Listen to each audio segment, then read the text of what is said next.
Yung pagtitipon na sinagawa ng mga vendors dito sa kahabaan ng Pedro Hill sa tapat ng PGH ay kilos protesta nila para dun sa pagkondena dun sa mga sunod-sunod na harassment, pagtataboy dun sa mga vendors. Mag-uumpisa dito sa Calao, sunod-sunod na talaga ang hulihan, siyempre hanggang dito sa Pedro Hill dahil dun sa balangkas nila na sabi nila nawawalan daw ng tubo yung mga malalaking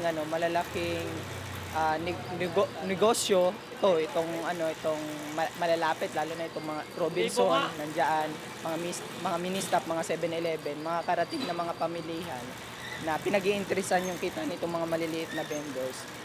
Dahil lumilitan sa kanila, ang solusyon na nakikita nila ipagbawal yung mga vendors dito sa kahabaan ng TAP para solo nilang makuha yung mga bibili sa kanila. Kawawa kaming mga residente dito, hindi na kami makapag-hanap buhay. Kahit yung mga Saigar, hinuhuli nila yan, pinapakuha nila ng permit, hindi naman din nila inaayos ang mga Saigar na yan. Ang sabi nila sa amin mga vendors, bibigyan daw kami ng special permit. Katunayan, ito ang special permit namin. Pero parang pinaglaruan lang kami ni Mayor. Dahil nung ibinaba ang special permit, nung July 1, effective ito. Nung ibinaba na dyan ang mga stall namin, tinutulan ng barangay. Ang imbawa naman ay ginigiit nila na kalat daw kami. Kami daw ay basura, hindi kami kalat. Naghahanap buhay kami ng maayos. Marangal ang hanap buhay namin. Kami ay kasaysayan ng Malate. Dahil kami ay mga residente sa Malate. Sila mga dayuhan lang sila dito na nagbuo sila ng isang negosyo sa Malate na to. Na sinang-ayunan naman ni Mayor. Yung pagtitinda po namin, hinuhuli kami.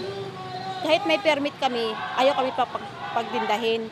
Diyan sa kabila ni Lorente, binabantayan kami. Tapos sinuhuli kami ng Kapitan Bunayog, kinukuha yung mga paninda namin. Tapos kinukulong pa, isa na ako doon sa nakulong. Nung panahon na pa sila ng kumpanya, ang sabi nila sa amin, ayusin kami sa pagtitinda. Hanggang ngayon din naman kami inaayos. May binibigay pa ko sa amin na plataforma eh.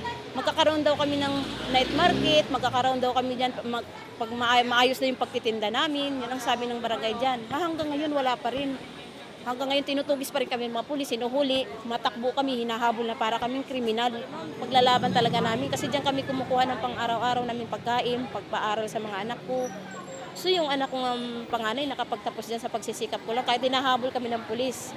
So ang panawagan po natin sa darating na zona, iniinya namin po ang lahat na makikiisa yung mga vendors sa kahabaan ng TAP, magpuprotesta para singilin si Aquino sa kanyang kapabayaan sa mga mamamayang Pilipino dito, lalo na dito sa manininda ng Pedro Hill at kahabaan ng TAP at sa buong Maynila. Mas malakas pa! Jump! P12!